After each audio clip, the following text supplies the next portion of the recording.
the name of Allah, the Beneficent, the Merciful, allow me to greet each and every one of you in the greeting words of peace. We say it in the Arabic language. Assalamu alaikum. We have someone here who is a representative of the Nation of Islam, and the Honorable Minister Louis Farrakhan, and he is also a representative to the Latino community in Chicago and really all over the United States and the world for that matter. And I would like for you all to give him some love for driving this far to be here today. His name is Abel Muhammad, so please give it up for Brother Abel. Yes, sir. Yes, sir. En el nombre de Allah, el benéfico, el misericordioso. In the name of Allah, the beneficent, the merciful, I just want to greet you again. In Arabic, we say it, Assalamu alaikum. Simply means in English, peace be unto you. In Spanish, we would say, La paz esté con usted. But that's what we're looking for here, isn't it? Peace. Yes, sir. That's right. But we can't have peace when there is no justice. Yes, sir. That's what really is painful about this. As our sister and our brothers mentioned already, the real travesty is that really nothing can bring justice to the situation. There is no medical procedure to bring our brother Trayvon back. That's right. There is no prayer that we can say to bring Trayvon back. Yes, sir. Yes, sir. There is no seat of office that can write a bill that resurrects him from where he is right now. Yes, sir. Go ahead. So how can we cry for justice when there is no real justice that can come? Our brother, Our brother. that's our brother. That could have been my son as a Mexican, your son as a black person, your son as a Caucasian person, just looking and fitting the wrong profile at the wrong time in the eyes of somebody who has a sickness. Right. And that's what has to be addressed here. We can have solutions, we can have dialogue, but if you are dealing with people whose minds are sickened by white superiority, black inferiority, and thinking that we are less than or better than other people simply by the way we look on the outside, then there's something wrong. That's why you have vigilantes on the border of the Mexican and American border killing so-called illegal aliens. Because they look illegal. How does somebody look illegal?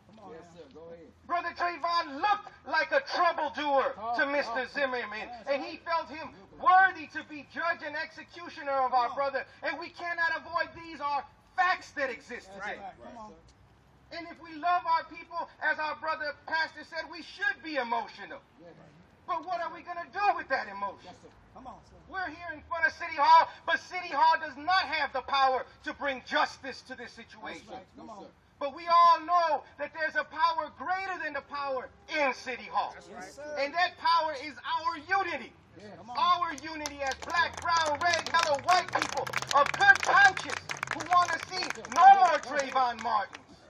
We don't want to hear about little 6-year-olds being killed, little 10-year-olds being raped. We don't want to hear about the mistreatment of somebody because of how they looked. Come on, sir. Does a young Caucasian college student with a sweatshirt on have any less of a threat to a society than a young black college student with a sweatshirt on? Yeah, go ahead. What has made it okay for that to be the judgment, the way we appear? Just because I have a suit on, the worst crooks in the world wear suits. The ones who stole the bailout, who have our homes in foreclosure, and who create situations where our people can't get jobs, can't be employed, can't have proper food and nourishment that force our brothers and sisters into the street to do what is less than our nature to do. That is what must be addressed here. Yes, sir. We are here asking a people who can't give us justice in City Hall, in the police station. They can't give us justice, but they're in a position of authority. Yes, sir. And what we want to demand of them is that they live up to their obligation as our servants. But we can't force them to respect us unless we are united, and that is what we must do in the name of the spirit of Trayvon Martin, that his name and that his death may not have been in vain. If his death can bring life to all of us in unity and take back what is rightfully ours, which is this government, a government by the people, for the people. We are the people. We may not have been the people in the minds of the founding forefathers that owned slaves. and who stole land from Mexico and islands from all over the planet and are now the imperial power all over the world. But we are the people today who are here, and we may vote, and let us vote for our interest. Let's vote out those who will not do what saith the Lord, those who will not do what we know is good for our people, good for our community. Whether we believe in God or not, we have to agree today that our lives are precious. And Trayvon's life is precious, and the life is not precious because of the color of the skin or the clothing that it wears. The life is precious because it's unique, and once it's gone, it is never coming back. That's right.